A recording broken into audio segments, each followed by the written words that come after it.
ရှော့ချပေးနိုင်တဲ့ဒီသဘာဝအမြင်ဓာတ်တစ်မျိုးပဲဖြစ်ပါတယ်ရှင်ဒါဆိုရင်နောက်ထပ်ကလေးမှာဆိုလို့ရှိရင်ဒီနေ့ပါလဲဆိုတော့သူက L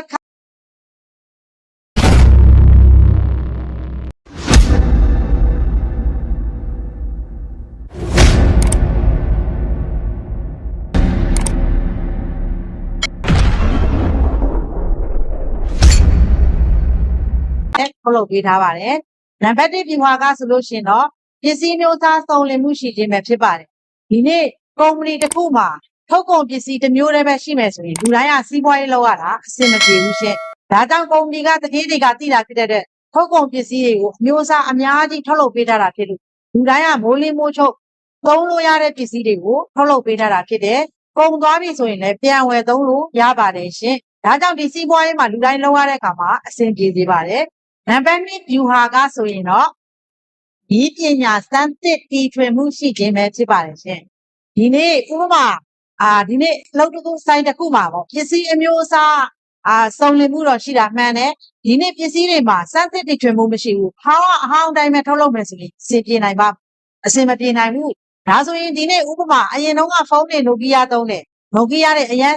brand တွေမြင့်နေသုံးတယ်ဈေးကြီးတယ်ဒါပေမဲ့အခုချိန်မှာဒီနိုကီယာသုံးသေးလားမသုံးတော့ဘူးဒါကြောင့် brand ဆိုတာက Nokia ပြီးရင်တို့ဘာလုပ်မလဲ iPhone ဟုတ်လားဒီနေ့ iPhone တို့တခြားသောဖုန်းအမျိုးအစားတွေအများကြီးထုတ်တယ်အသစ်ဆိုတာတွေအများအားအသစ်ဆန်းတွေထုတ်လုပ်တဲ့အခါမှာလူတွေကအသစ်ဆိုတာတွေပဲလိုက်ပြီးတော့အသုံးပြုကြတယ်ဒါကြောင့်ဒီနေ့ကုမ္ပဏီကတတိတွေကဒါကိုသိလို့လူတိုင်းစီးပွားရေးလုပ်တဲ့အခါမှာလွယ်ကူစေရန်ဆိုပြီးတော့ပစ္စည်းတွေကို၄လမှတစ်ကြိမ်အသစ်တွေကိုအများအားထုတ်လုပ်ပေးထားတာဖြစ်ပါတယ်ရှင်ဒါကြောင့်စီးပွားရေးလုပ်တဲ့အခါမှာတို့တွေကပစ္စည်းဆိုလို့ရှိရင်လည်းဘယ်တော့မှတစ်မျိုးတည်းထပ်မနေပဲနဲ့အမြဲတမ်းအသစ်ဆန်းနေပဲထုတ်လုပ်ထားတာဖြစ်လို့စီးပွားရေးလုပ်ရတာဒီတိုင်းအတွက်အញ្ញမ်းနှမနေပါတယ်ပြီးရင်နောက်တစ်ခုတို့ကပေးလိုက်ရတဲ့ငွေနဲ့ဒီသုံးလိုက်တဲ့ပစ္စည်းရဲ့အရေးအသွေးဟာတန်ကိုတန်ရမယ်ဒီနေ့တို့ပေးလိုက်တဲ့ပစ္စည်းဒီဥပမာသွားတိုက်ဈေးဆိုပါစို့သွားတိုက်ဈေးသုံးလိုက်တဲ့အခါမှာတို့သွားကြိုက်တာတက်တာတယ်သွားကြိုးတွေကိုပြောင်းစေတယ်သွားဝါတာတွေကိုဖွေးစေတယ်ဂရင်းနှန်းတွေကိုကင်းစေတယ်ပြောရင်ပြောတဲ့အတိုင်းထိရောက်မှုရှိတယ်100ကျော်ဘက်ကလေးနဲ့ဝယ်သုံးရုံလေးနဲ့လူတိုင်းအတွက်ပေးလိုက်တဲ့ငွေနဲ့ရလိုက်တဲ့ပစ္စည်းရဲ့အရေးသွေးတန်ကိုတန်ရတာဖြစ်ပါတယ်ရှင်ဒါကြောင့်ဒီနေ့ဒီပစ္စည်းတွေဆိုလို့ရှိရင်လည်းကုမ္ပဏီကဖွင့်လှစ်ထားတာအခုဆို12နှစ်ရှိပြီဒါဆိုရင်ဒီပစ္စည်းတွေဟာဆိုလို့ရှိရင်လည်းကျွန်တော်ပြောတခြားကုမ္ပဏီကထုတ်လုပ်တဲ့ပစ္စည်းတွေနဲ့လမ်းတူရှိတယ်အရေးသွေးကောင်းတယ်ဒါပေမဲ့ဆက်မောပစ္စည်းတွေသုံးလိုက်တဲ့သူတိုင်းအတွက်ပေးလိုက်တဲ့ငွေနဲ့တန်နဲ့ရလက်ဆိုတာဒီတိုင်းရတယ်ဘေးထွက်ဆိုသူတော့မရှိပါဘူးရှင်ဒါကြောင့်စိတ်ချက်လက်ချသုံးစွဲလို့ရပါတယ်ဒါကြောင့်ဒီလိုဗျူဟာသုံးဗျူဟာနဲ့တိစောက်ထုတ်လုပ်ထားပြီးလို့ရှိရင်နောက်ထပ်တို့တွေကိုစီးပွားရေးလုပ်လို့လွယ်ကူစေရန်ဆိုပြီးတော့အုပ်စု6အုပ်စုဒါသေချာစီစစ်ထုတ်လုပ်ထားပါတယ်ဒီထဲကနေပြီးတော့မှဆိုလို့ရှိရင်တို့တွေကို6အုပ်စုထဲမှာဆိုနံပါတ်1ဒီဒါအစာအာဟာရဓာတ်စာ nutrient လို့ခေါ်တယ်နံပါတ်2ဒီ body ချီယာလို့ခေါ်တဲ့ဂိုရည်သုံးပစ္စည်းလေးတွေပဲဖြစ်ပါတယ်ရှင်နံပါတ်3ဒီအလားပါဆိုင်ရာ exponent ဖြစ်ပါတယ်နံပါတ်4ဒီ mini home လို့ခေါ်တဲ့အိမ်တွင်းသုံးပစ္စည်းတွေဖြစ်ပါတယ်နံပါတ်5ကဆိုလို့ရှိရင် crown window လို့ခေါ်တဲ့စိုက်ပျိုးရေးဆေးပစ္စည်းတွေဖြစ်ပါတယ်နံပါတ်6အုပ်စုကတော့ smart creation လို့ခေါ်တဲ့ဒီနေ့ရေသန့်ဆက်ကလေးဖြစ်ပါတယ်ဒါကြောင့်ဒီအုပ်စု6အုပ်စုထဲမှာမှဒီနေ့အန်တီလာပြီးမျှဝေပေးမှာကတော့ nutrient လို့ခေါ်တဲ့အစာအာဟာရဓာတ်စာလေးပဲဖြစ်ပါတယ်ဒီနေ့လူတိုင်းကကျန်းမာရေးကိုလိုက်စားကြတယ်ကျန်းမာရေးကိုအလေးပေးတယ်ကျန်းမာရေးကိုဂရုစိုက်ကြတယ်ဒါဆိုရင်ကျန်းမာရေးကိုတို့တွေကမလိုက်စားဘဲနဲ့ဒီနေ့တို့နေထိုင်မကောင်းဖြစ်ပြီးအသေးအတန်ကြီးခွဲစိတ်ကုသရတော့မယ်ဆိုမှတို့စိတ်ယုံစိတ်ကန်းကိုသွားပြီးကုသမလားဒီနေ့အဲ့ဒီလိုမဖြစ်ခင်ကြိုတင်ပြီးကိုကဒီဓာတ်စာလေးကိုကြိုတင်သုံးစွဲပြီးတော့ကိုယ့်ရဲ့ယောဂကာကွယ်ထားမလားဒါမိမိပေါ်မှာပဲမှုပါရဲ့ဒါကြောင့်ဒီနေ့တို့တွေကနေပြီးတော့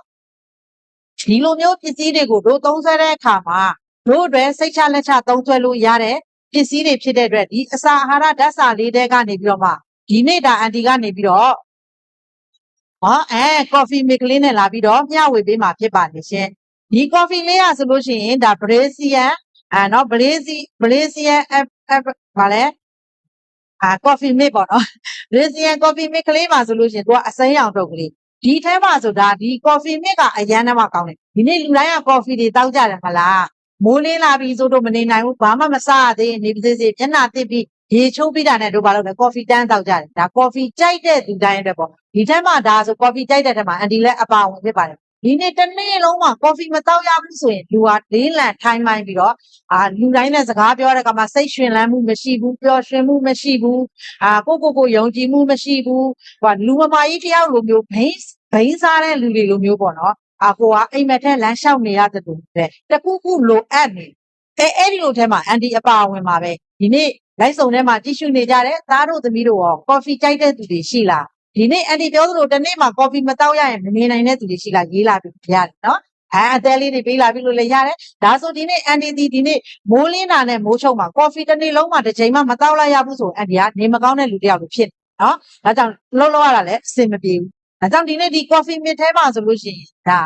ဒီ coffee ကစံပေါ်ထုတ်လုပ်တဲ့ coffee နော်ဒါဆိုရင်ဒီ coffee ထဲမှာဆိုလို့ရှိရင်ဒီနေ့အန်တီပြောမှာတော့အစိမ်းရောင် coffee လေးပဲဒါပေမဲ့ကုမ္ပဏီမှာထုတ်လုပ်ထားတာဒီအဝါရောင်ရှိတယ်အစိမ်းရောင်ရှိတယ်အမဲရောင်ဆိုတာရိုးသဘာဝ coffee စီကိုပဲကြိတ်ထားတဲ့နော်ဒါ coffee ဆိုပြီးတော့သူက3မျိုး3စားရှိတယ်နော်ဒါကြောင့်ဒီနေ့ဒီ coffee 3မျိုးထဲမှာမှဒီနေ့အန်တီက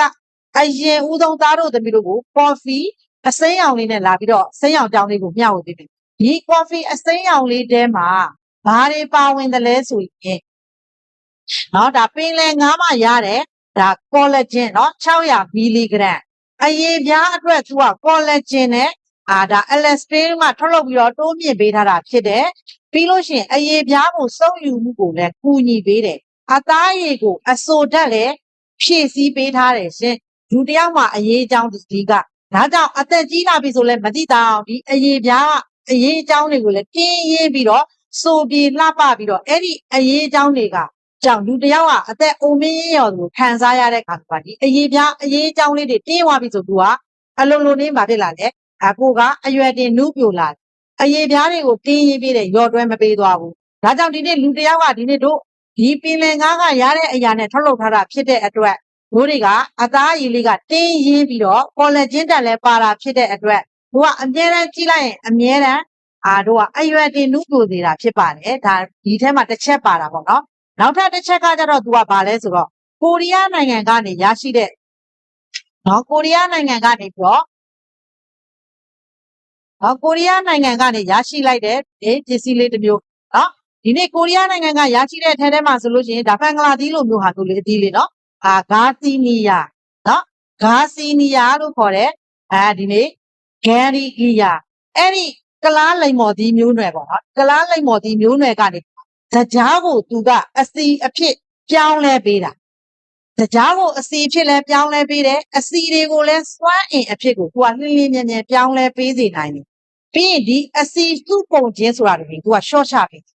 နော်ဒါကြောင့်ခန္ဓာကိုယ်ထိမ့်သိမ့်ပေးပြီးတော့ကိုယ်အလေးချိန်ကိုလည်းရှော့ချပေးတာဖြစ်တယ်ရှင်လူရိုးပြောရမှာဝိတ်ချပေးစေနိုင်တာပေါ့နော်ဒါကြောင့်ဒီနေ့ဒီ live စုံထဲမှာကြည်နေကြတဲ့သားတို့သမီးတို့အနေနဲ့ဝနေတဲ့သူတွေဘိုက်မှာအစီစုနေတဲ့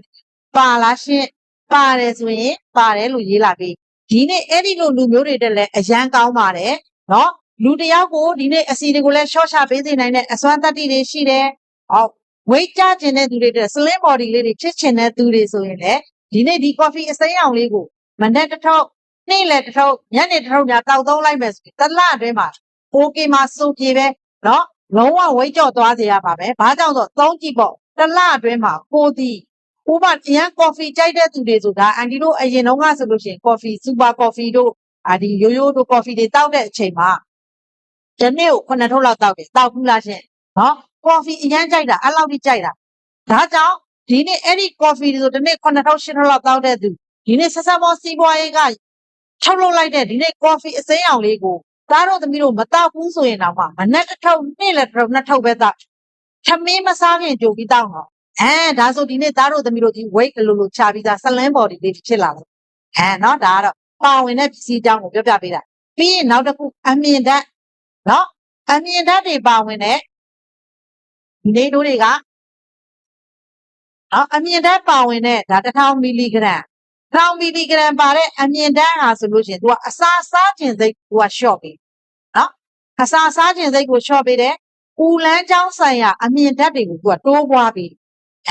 ပြီးလို့ရှိရင်အစာချေစနစ်ကိုလည်းလှုပ်ဆော်ပေးတယ်နော်အစီနဲ့အစိတ်အတောက်တွေကိုလည်း စုပ်ယူမှုကိုရှော့ချပေးတယ်။ဦးနံရမှာရှိတဲ့အစိတ်အတောက်တွေစုပ်ယူမှုကိုလည်းရှော့ချပေးစေနိုင်ပါတယ်။ဒါကြောင့်လူတွေကတို့တွေကအစာစားခြင်းစိတ်ဒီ coffee တောက်ပြီးပြီဆိုရင်ဘိုင်းမစားတော့ဘူး။နေနိုင်တယ်တနေ့ကုန်နေနိုင်သွားတယ်။ခါတိုင်းဆိုရင် coffee လည်းမတောက်ဘူးတခြားအပြင် coffee တောက်မယ်။မနေ့ပဲတောက်နေ့လည်းပဲတောက်စာစားချိန်မှာဖြစ်လဲအစာအယမ်းစားတယ်။နော်အစာအယမ်းစားရင်လူတွေကဘာဖြစ်လဲရိုင်ထိုးလာတယ်အင်အားမရှိဘူးခေါင်းတွေမူးလာတယ်စာမကြေတွေဖြစ်လာစေနိုင်ဒီနေ့ဆက်ဆက်မောထုတ်တဲ့ဒီ coffee လေးကိုတောက်သုံးထားရုံလေးနဲ့တောင်မှသားတို့သမီးတို့တနေ့ကုန် coffee လေးပဲတောက်တာလုံးဝအစာမစားတဲ့နော်အစာမစားတဲ့အတွက်ကိုယ့်အထဲမှာစာနေတဲ့အချိန်မှာပုံမှန်မစားတဲ့အခါမှာကိုယ်ဓာတ်လောင်ကျွမ်းမှုဆိုတဲ့အရာတွေဖြစ်လာပြီးတော့လူကအလိုလိုနေမှာဖြစ်လာတယ်ဝိတ်ကြစေတဲ့အကြောင်းရင်းတစ်ချက်ဖြစ်ပါတယ်ရှင်နော်နောက်ထပ်တစ်ခါဘာပါသေးလဲဆိုရင်သူကပဲဖြူကရတဲ့အစီအနှစ်နော်ပဲဖြူကရတဲ့အစီအနှစ်ဖြစ်ပါတယ်ဒီပဲဖြူကရတဲ့အစီအနှစ်ကြတော့သူကဘာလဲဆိုတော့ကက်ဆီဓာတ်စုပ်ယူမှုကိုချော့ချပေးတယ်ရှင်ကက်ဆီဓာတ်စုပ်ယူမှုကိုချော့ချတဲ့အခါမှာလူတစ်ယောက်မှာဘာတွေဖြစ်လာလဲအားအင်ပြေဖြိုးလာစီပဲမှာရတဲ့အရာတချို့သားတို့သမီးတို့ကြားဘူးလားဒါကတော့အန်တီကဒီစာထဲမှာမပါဘူးဒါပုံပြောပြပေးတာပေါ့ဒီနေ့တို့စစ်သားတွေအရင်တုန်းကဆိုစစ်သားတွေတို့ကျမ်းမာရေးလိုက်စားတဲ့အားကစားလုပ်တဲ့သူတို့ဆိုရင်ပဲအစိမ်းကိုတော့ရေစိမ်ပြီးတောက်ရတာတို့ဟုတ်တယ်မလားပဲကိုဒီတိုင်းအဖြူတဲ့ချက်ပြီးစားရတာတို့အားရှိတယ်လေအဲ့ဒီလိုမျိုးပဲဒီပဲအဖြူကရတဲ့အစီဓာတ်ကိုသူကထုတ်လုပ်ပေးထားတာဖြစ်တယ်တို့ရဲ့ခန္ဓာကိုယ်ထဲမှာရှိတဲ့ကစီဓာတ်ဆိုတဲ့အစီတွေကိုပါလာတဲ့အရာတွေစုပ်ယူမှုပေးတဲ့အခါမှာလူတစ်ယောက်ကအားအင်ပြည့်ဖြူလာရင်အလုံးလုံးရတဲ့အခါမှာအလုံးလုံးနဲ့အားပြည့်လာတယ်လေးလံထိုင်မှန်မှုဆိုတာကိုဖြစ်စီဟောအဲ့ဒီအရာတွေဖြစ်ပါတယ်ပြီးရင်နောက်တစ်မျိုးသူကဘာလဲဆိုတော့ပူဒီယာလို့ခေါ်တဲ့သဘာဝဒါအမြင်ဓာတ်ဖြစ်တယ်။ပူဒီယာကသဘာဝအမြင်ဓာတ်ဒါလေးကဆိုလို့ရှိရင်သဘာဝအမြင်ဓာတ်ကကြသူကဘာဖြစ်လဲဆိုတော့ဘိုက်ပြည့်တာကိုမြန်စေတယ်။ဒီအစီဓာတ်ဒီထဲမှာပါတယ်နော်ကော်ဖီထဲမှာပါတယ်ကဒီအမြင်ဓာတ်ကသူကဓာတ်ကဘယ်လိုမျိုးလဲဆိုတော့ဘိုက်ပြည့်တာကိုမြန်စေတယ်အစားစားခြင်းစိတ်ရှော့ချပြီးနော်ဒီအပင်လေးကဒါကြောင့်ဒီအမြင်ဓာတ်ကလေးလည်းပါဝင်တာဖြစ်တဲ့အတွက်တို့တွေကကော်ဖီတောက်ပြီးပြီဆိုတာနဲ့တို့ကဘိုက်ကအလိုလိုပြည့်နေစားခြင်းစိတ်မရှိအဲ့ဒီအတွက်တို့ကဘယ်လိုပြောမလဲဒီအစာစားခြင်းနဲ့ဆိုတဲ့စိတ်ကစိတ်မရှိတဲ့အခါမှာတနေ့ကုန်နေနိုင်သွားတာဟောဒါကြောင့်အစာစားခြင်းတဲ့စိတ်ကိုလည်းရှော့ချပေးနိုင်တယ်ဒီသဘာဝအမြင်ဓာတ်တစ်မျိုးပဲဖြစ်ပါတယ်ရှင်ဒါဆိုရင်နောက်ထပ်ကလေးမှာဆိုလို့ရှိရင်ဒီနေ့ပါလဲဆိုတော့သူက L-carnitine အယ်ကာတယ်ပေါ့အယ်ကာထက်နော်ဒီအစီဓာတ်ကိုသူကစွမ်းအင်အဖြစ်ပြောင်းလဲပေးတာနော်အစီကိုစွမ်းအင်အဖြစ်ပြောင်းလဲပေးတယ်ပြီးရင်အစီဟောင်းနဲ့စုပုံခြင်းကိုလည်းရှော့ချပေးပြီးရင်ကြွက်သားတိဆောက်မှုကိုလည်းတိုးမြင့်ပေးကြောင့်ဒီအယ်ကာနဲ့အယ်ကာထက်ဆိုတဲ့အရာလေးဒီပြလုံးလေးနှစ်ခုနော်အရာလေးတွေဒီလူတိုင်းအတွက်အစီတွေတက်လာသမျှအရာတွေကစွမ်းအင်ဖြစ်ပြောင်းလဲပေးတာဖြစ်တဲ့အတွက်တို့မှလေးလံထိုင်မှန်မှုဆိုတာမရှိဘူးအစီသွားစုချိန်မရှိတာမဖြစ်တဲ့အတွက်သူကဖြစ်လေဘိုက်ထဲမှာအစီမစုတော့တို့ကဒီ weight တွေကိုဘာဖြစ်လာလဲ weight တွေသူက weight တက်တဲ့အရာတွေ short ချပေးနိုင်ဓာတ်တစ်မျိုးဖြစ်ပါတယ်ဒီနေ့တို့တွေကနောက်တစ်ခုကကြတော့သူကခလိုမီယန်နော်ခလိုမီယန်အမိုင်နိုအက်ဆစ်ဘီလစ်ဒီຢာကကြသူကဘာလဲဆိုတော့သကြားအဆင့်ကိုထိန်းချုပ်ပေးတယ်တို့တွေသကြားတွေအများကြီးစားပြီးတော့လူတွေကကိုယ်အလေးချိန်တွေတက်မလာဘူးလားကိုယ်အလေးချိန်တွေတက်လာတယ်မလိုလားအပ်တဲ့ယောဂတွေကိုဖြစ်စေလာနိုင်တယ်ဒါဆိုဒီနေ့အဲ့ဒီလိုစားတောက်ထားတဲ့အထဲမှာအချိုဓာတ်တွေပါဝင်တဲ့ဒီသကြားဓာတ်တွေကိုဆိုလို့သူကဘာလဲအဲ့ဒီအဆင့်ကိုထိန်းချုပ်ပေးတယ်သကြားဓာတ်ကိုစွမ်းအင်အဖြစ်ကိုလည်းသူကပြောင်းလဲပေးတယ်နော်ပြောင်းလဲပြီးတဲ့အတွက်သူကအချိန်ကိုလည်းဘာလုပ်လဲဆိုမြင့်ပေးတာပေါ့နော်အချိန်ကိုမြင့်ပေးတယ်နောက်တစ်ခုသူကအင်ဆူလင်ရဲ့အကျိုးသက်ရောက်မှုကိုလည်းသူကပို့တိုးစေနော်ပြီးလို့ရှိရင်ဒီနေ့ဆက်ဆက်မောကထုတ်လုပ်တဲ့ကော်ဖီဆိုရင်သွေးတွင်းမှာရှိတဲ့သကြားဓာတ်တွေကိုလည်းသူကထိန်းလို့ဒီအတွက်လည်းဘာလုပ်လဲဆိုတော့သင့်တော်တဲ့အရာတစ်ခုဖြစ်တယ်ဒီအရာလေးကတော့ဆလင်းတက်လို့အရာမျိုးနော်ဆလင်းတက်ကိုအမောက်ကျိတ်ထားတယ်ဆလင်းမှုတ်လို့အရာမျိုးနော်ဒါကြောင့်ဒီနေ့တို့တွေအချိုတွေဘလောက်ပဲစားဒီနေ့သကြားတွေဘလောက်ပဲစားနော်အဲ့လိုစားတဲ့အချိုဓာတ်တွေကိုကထိန်းချုပ်ပေးတဲ့အရာတစ်ခုဖြစ်တယ်ဒါကြောင့်ဒီနေ့သကြားဓာတ်စွမ်းအင်ကိုလည်းစွမ်းအင်အဖြစ်ကိုပြောင်းလဲပေးပြီးတော့အဲ့လိုပြောင်းလဲဖို့အတွက်အချိန်မြင့်တင်ပေးတဲ့အရာတစ်ခုဖြစ်တယ်အရင်ကမှကောင်းပါတယ်ဟောနောက်ထပ်တစ်မျိုးကကြတော့သူကဘာလဲဆိုတော့ဆူကာရာလို့ခေါ်တယ်နော်ဆူကာရာလို့ဆိုတာက sucralose အဲ့ဒီအရာဒီတရားအစားကိုသူကအချိုတတ်ပေးတာဒီနေ့ဥပမာဒီနေ့သားတို့သမီးတို့လည်းကြုံမှုမှာပဲကို့မှာအဖိုးတွေဖွားတွေရှိတယ်မလားအဖိုးတွေအဖွားတွေဒီနေ့အဖေတွေအမေတွေအကိုတွေအမတွေမှာစီးကြိုသွေးကြိုရှိတယ်သွေးတိုးရှိတယ်ဆိုရင်တို့တွေဒီအဲ့ဒီအရာတွေတို့ဘာလုပ်ပေးတယ်တရားစားလို့မရဘူးအချိုပါတဲ့အသီးတွေစားလို့မရဘူးစီကြော်မုန့်တွေစားလို့မရဘူးဟုတ်လားပြီးရင်အကင်တွေစားလို့မရဘူးနို့တွေတောင်းလို့မရဘူးမျိုးစုံအချိုနဲ့ပတ်သက်တာစားပြီးဆိုသွေးတိုးတဲ့လူဒီသွေးစီစောင့်တိုးလာတယ်နော်သွေးစောင့်တိုးလာရင်ဘာဖြစ်လာလဲလူဒီမကြမ်းမမာဖြစ်မယ်သကြောတွေတက်လာမယ်မျက်ကြောတွေကိုက်လာမယ်နောက်ကြောတွေထိုးလာမယ်နောက်ဆုံးဘာဖြစ်လဲအိပ်ရတဲ့ရောက်ဆေးရုံရောက်ချောဟုတ်လားဒါသည်သွေးတိုးသမားတွေပြီးရင်စီးကြိုသွေးကြိုသမားတွေအချိုစားလိုက်တာနဲ့ तू ကမျက်လုံးကရေရည်ဘူးတွေကျလာမယ်မျက်ကြောတွေကိုက်လာမယ်ကျမ်းမာရေးနဲ့မညီညွတ်တော့ဘူးဒီသွေးတိုးစီးကြိုသမားဆိုလို့ရှိရင်ဘာဖြစ်လာလဲ तू သတိပါလစ်သွားသတိလစ်သွားတယ်လူကအလိုလိုနေဘာမှမသိတော့ဘူးဟုတ်တယ်မလားပြီးရင်လေးလံထိုင်ပြီးခြေထောက်တွေတဲလို့မရဘူးလှုပ်လို့မရဘူးစကားပြောလို့မရဘူးလေဖြတ်တာဖြစ်သွားနိုင်ဒါဆိုမလိုလားအပ်တဲ့ပြဿနာတွေဖြစ်မလာနိုင်အဲ့ဒီလိုအချိုဓာတ်တွေစားသုံးတဲ့အခါတို့ကဖြစ်မနေကွာဥပမာတို့ကော်ဖီတောက်ဖို့ဒီနေ့ဒီကော်ဖီသီးနဲ့ထုတ်လုပ်ထားတဲ့ကော်ဖီတွေကိုတောက်မှဆိုလို့မဖြစ်မနေတရားထည့်ရမှာပဲနောက်တစ်ခုနိုးမုံထည့်ရမှာအဲ့ဒီအရာတွေကိုထည့်တဲ့အခါမှာတို့အတွက်မလိုလားတဲ့ခုနယောဂအခန့်ရှိတဲ့သူတွေဆိုရင်ဘာဖြစ်လာလဲသူကယောခုနစီးကြိုဆိုစီးကြိုတက်မယ်သွေးတိုးဆိုရင်သွေးဆောင်တိုးလာနော်ဒီလိုမလိုလားတဲ့အရာတွေဖြစ်လာမှဖြစ်တဲ့အတွက်အဲ့ဒီတရားရဲ့အစားသူကအစားထိုးပေးထားတဲ့တို့ ensure လို့ခေါ်တဲ့အမောက်ပေါ့နော်ဒါတရားလဲတရားလိုမျိုးနှုံးမုံလိုမျိုးကချိုတဲ့အရာဖြစ်တယ်လူတယောက်ကိုအင်အားပြည့်စေတယ်အသားဓာတ်ကိုဖြည့်ပေးတယ်ပြီးလို့ရှိရင်ဗာလဲဒီလူတယောက်ကိုကြည်လင်စေတယ်လန်းဆန်းစေတယ်ဒါပေမဲ့တရားလိုမျိုးအန်တရမဖြစ်စေဘူး ensure အမုံလိုကိုအမုံလေးအစားထိုးပေးထားတာဖြစ်တယ်ဒီလိုမျိုးအရာတွေကသူကဘာဖြစ်လဲဆိုတော့အစာအိမ်မှာအစာမချေဘူးစွမ်းအိမ်မပေးဘူးသွေးတွင်းမှာရှိတဲ့တရားဓာတ်တွေကိုမတိုးပေးစေ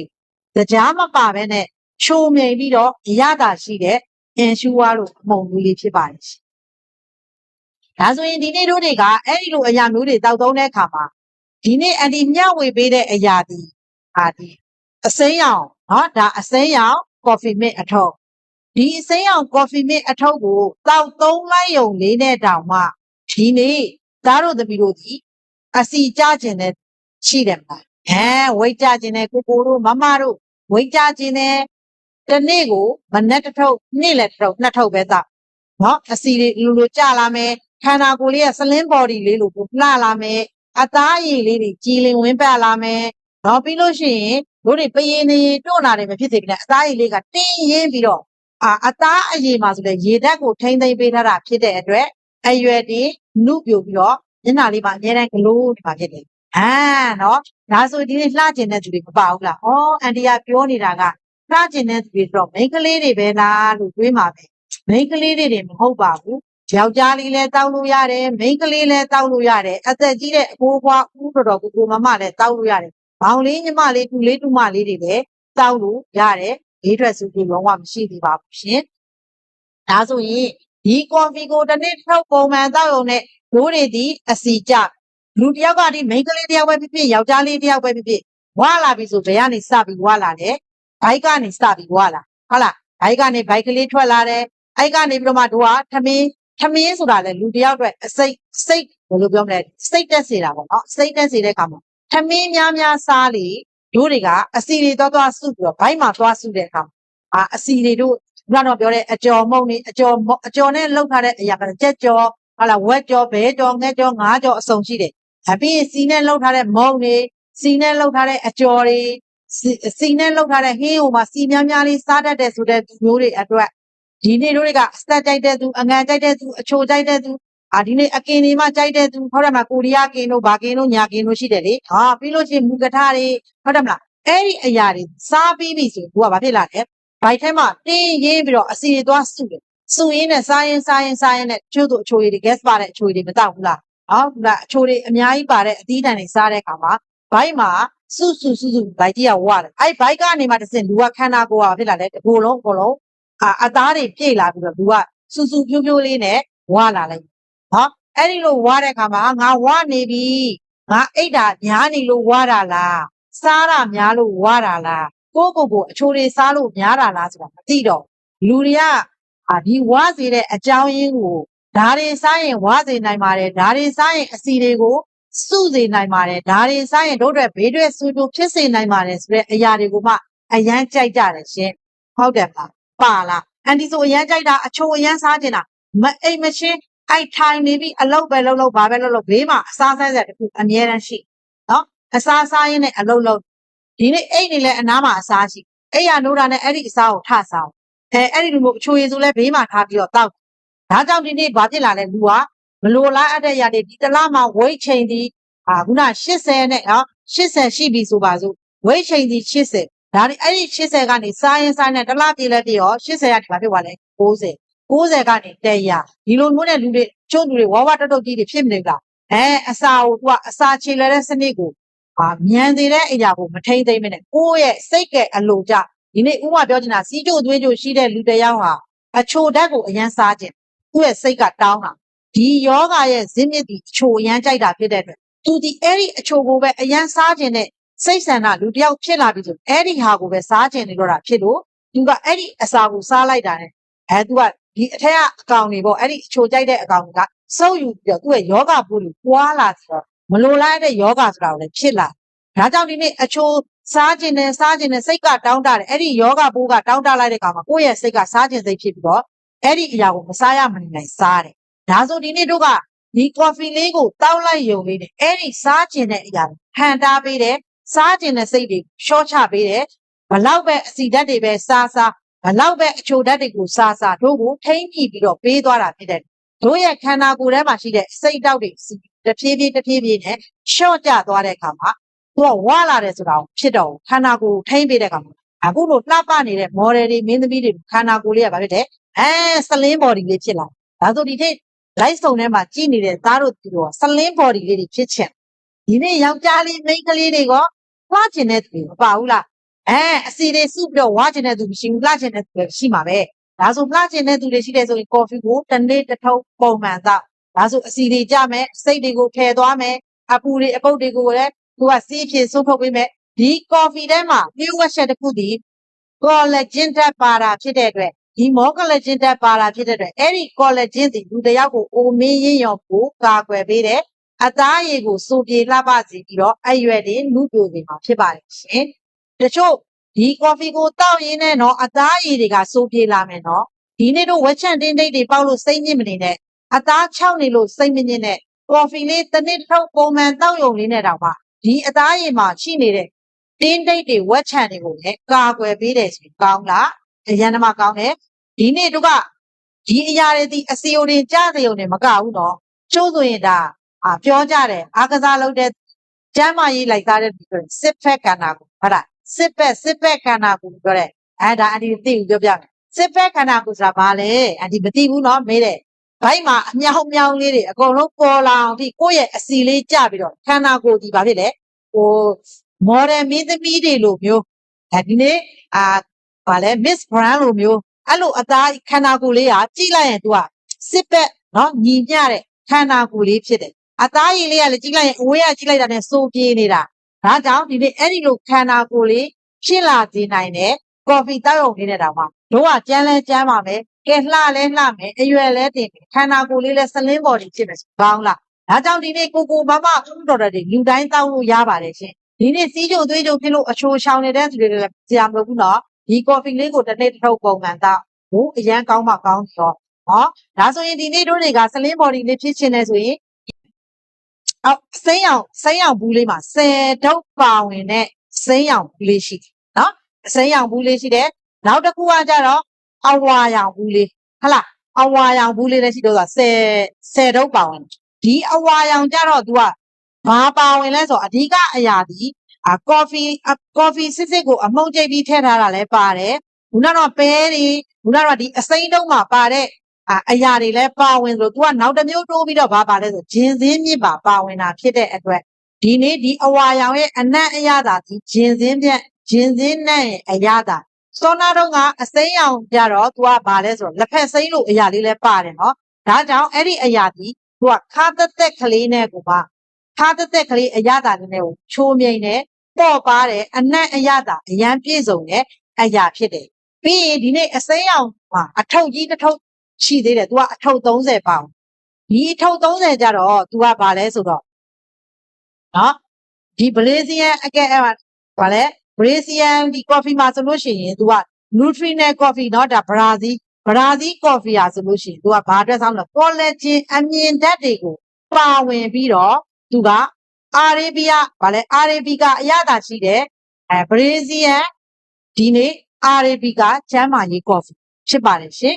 ဒီကျမ်းမာရေးကော်ဖီကသုံးဆွဲရမယ့်အရာဒီဘယ်လိုမျိုးသုံးဆွဲရမလဲတနေ့ကိုတစ်ထုပ်နော်ဥပမာခုနကအန်တီပြောချင်တယ်အရန်ဝိတ်ကြချင်တဲ့သူကတနေ့နှစ်ထုပ်တော့ဒီနေ့ပုံမှန်လေးတောက်သုံးချင်တယ်ကိုယ့်ရဲ့ခန္ဓာကိုယ်လည်းထိန်းသွားချင်တယ်ကိုယ့်ရဲ့ယောဂတွေကိုလည်းမဖြစ်ချင်ဘူးဆိုရင်တနေ့တစ်ထုပ်ကိုပဲပုံမှန်တောက်မယ်ဆိုရင်သူကခုနကတော့ရေနွေးပေါ့နော်ရေနွေးလေးနဲ့ဖြော်လိုက်တဲ့အခါမှာသူကအဲ့ဒီအရာကိုတောက်တဲ့အခါပြောချင်တာဒီထမင်းမစားခင်ကြိုတင်ပြီးတောက်သုံးမယ်ဆိုရင်အစီကြတယ်ထမင်းစားပြီးမှတောက်မယ်ဆိုရင်လူတယောက်ကချိုးပိန်တဲ့သူတွေရှိတယ်ဝါကျင်တယ်မလားဝါတော့မလားဘူးအသားရည်ပြည့်ဖြိုးလာနော်ဒါကြောင့်ဒီနေ့ဒီ coffee mix ကတို့တွေတောက်သုံးတဲ့ coffee ကြိုက်တဲ့သူတွေအပြင်က coffee တွေဘလောက်ပဲတောက်တို့ဘာဖြစ်လာလဲကြာရင်ယောဂတွေဖြစ်လာတယ်စီးကျိုသွေးကျိုဖြစ်လာမယ်ခုနကပြောသွေးတိုးတွေရှိလာမယ်နှလုံးယောဂတွေဖြစ်လာမယ်ကြောက်ကတ်တွေဖြစ်လာမယ်ကြာရင်ဘာဖြစ်လဲ coffee တဲ့တောက်အားကြည့်လို့ကြောက်ကတ်တွေဖြစ်ပြီးဆေးရုံရောက်တဲ့အများကြီးပဲဒါဆိုအဲ့ဒီယောဂတွေကိုလည်းတို့လုံးဝမဖြစ်စေ coffee တောက်ကိုကြိုက်တဲ့ coffee ကိုလည်းတောက်ဒီအရာတွေကိုလည်းရှော့ချပေးမယ်ဒီနေ့စီးပွားရေးလည်းလုပ်လို့ရမယ်ဝင်ငွေလည်းရမယ်ဆိုကောင်းလားဒါဆို coffee တောက်ရဲလားဒီနေ့လိုက်စုံထဲမှာကြည့်တယ်သားတို့သမီးတို့ coffee ဘလောက်ကောင်းလဲ coffee ဒီဘလောက်အထိအတုံးဝင်တယ်လဲဒီနေ့ coffee ဒီဘလောက်တောင်မှတန်ဖိုးရှိတယ်လဲဆိုရင်ဒီနေ့ကိုယ်တိုင် coffee တောက်ရင်လည်းဝင်ငွေရတာဘာမှမရှိဘူးဆက်ပေါ်ပါပဲရှိတယ်ရှင်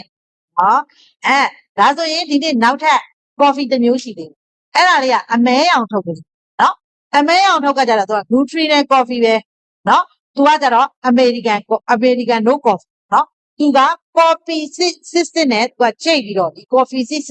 တို့ဆိုလို့ရှိရင်ဒီနိုးနဲ့ရောတဲ့ coffee တွေမကြိုက်ကြဘူး coffee မှုန့်စစ်ကိုမှသူကဖြော်ပြီးတော့ကြားတို့နိုးတို့ထပ်ထည့်ပြီးတော့တောက်တဲ့သူရှိဒီနေ့ဒီထဲမှာတစ်ခုမေးချင်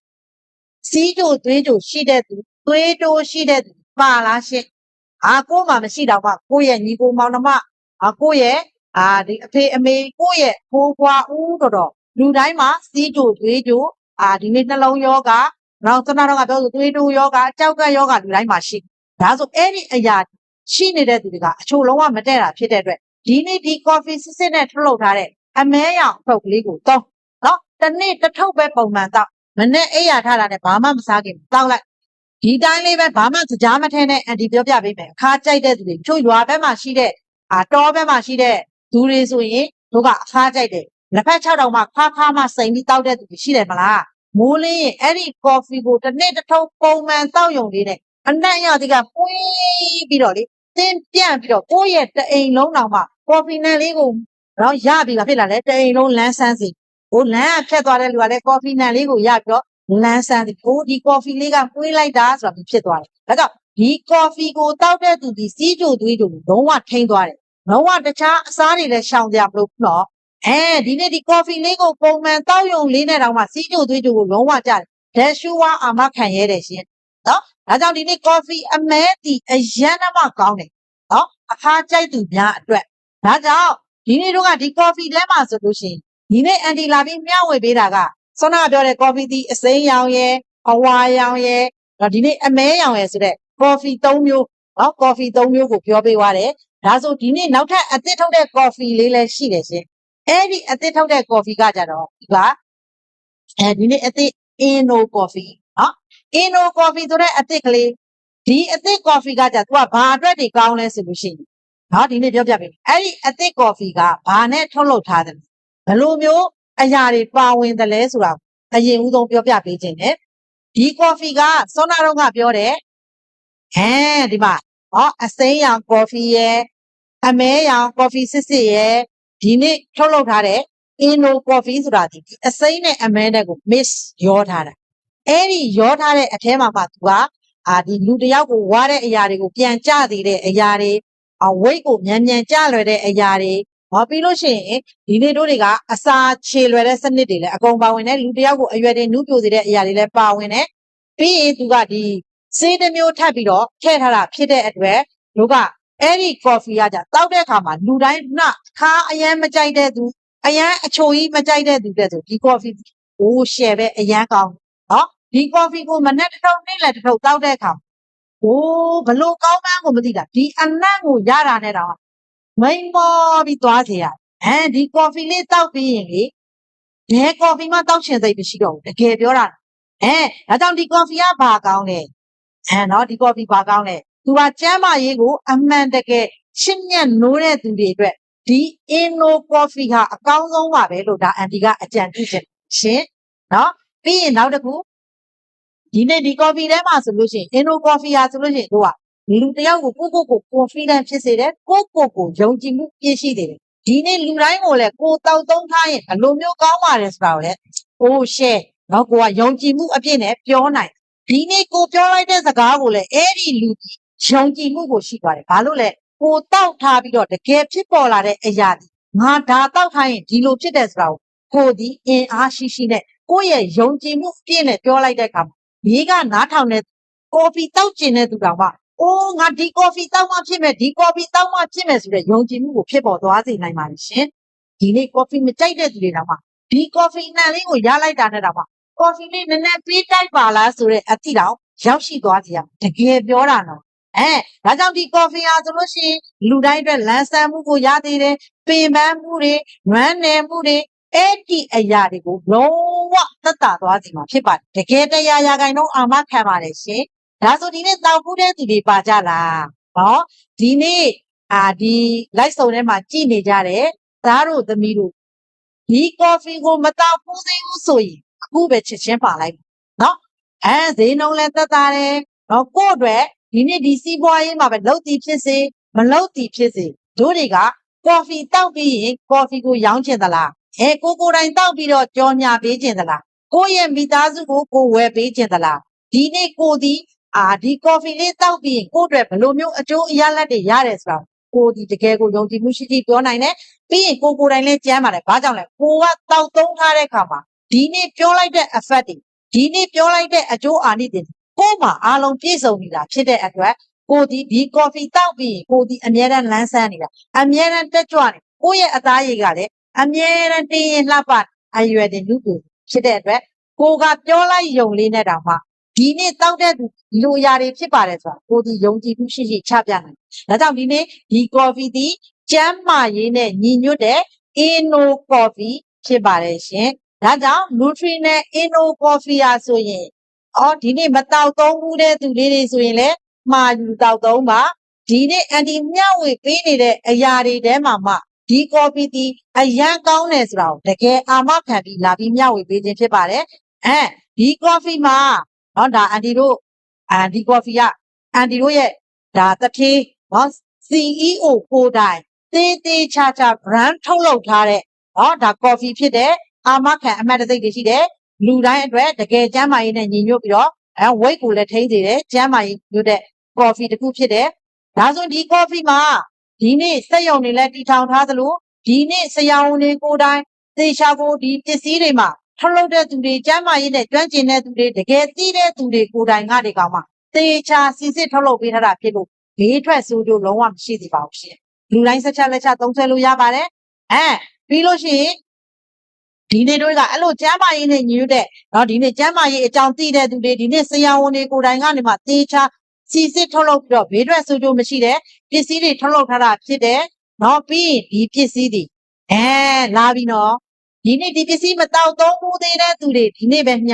မှားလိုက်ပါဒီနေ့ live အစီအစဉ်ကြည့်ပြီးတာနဲ့ချက်ချင်းကိုယ့်ရဲ့ apply တွေမိပြတွေကိုမှားလိုက်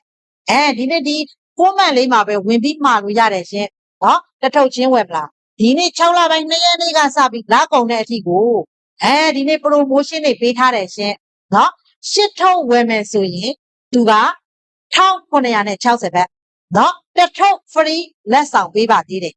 ဒါဆိုရင်ဒီနေ့တစ်ထုပ်ချင်းဝယ်မယ်ဆိုရင်လည်းလက်လီလက်ကားဆိုတာတွေရနိုင်ပါတယ်ရှင်ဒီအထုပ်ကြီးတစ်ထုပ်မှာအထဲမှာအချောင်းလေးတွေအထုပ်ကလေးတွေ10ထုပ်ပါဝင်တယ်အဲ့ဒီလို10ထုပ်ပါဝင်တဲ့အထုပ်ကြီးမျိုး ရှစ်ထုပ်ဝယ်ယူတိုင်းကိုတစ်ထုပ် free promotion လက်ဆောင်ပေးထားပါတယ်ရှင်ဒါဆိုဒီနေ့သားတို့သမီးတို့အနေနဲ့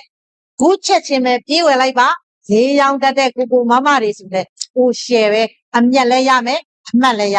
ဒီနေ့ကိုတိုင်းကျမ်းမာရေးလဲညီညွတ်မယ်ကိုတိုင်းလဲစိတ်ချလက်ချယုံကြည်ပြီးတော့ဒီ coffee လေးကအရန်ကောင်းတယ်ဆိုတဲ့အကြောင်းကိုမျှဝေပေးပါလို့ပြောရင်းနဲ့ဒီကနေ့နေ့လည်ခင်း coffee လေးအကြောင်းကိုလာပြီးမျှဝေပေးတာတော့ဒီမှာနေပြီးဆုံးပြီဖြစ်ပါတယ်ရှင်နောက်ဘက်တွေမှာလဲအန်တီတဲ့ပို့ပြီးရှောတော်တော်တော့နော်ဒီပစ္စည်းအကြောင်းတွေကိုအသေးစိတ်မျှဝေပေးတတ်တော့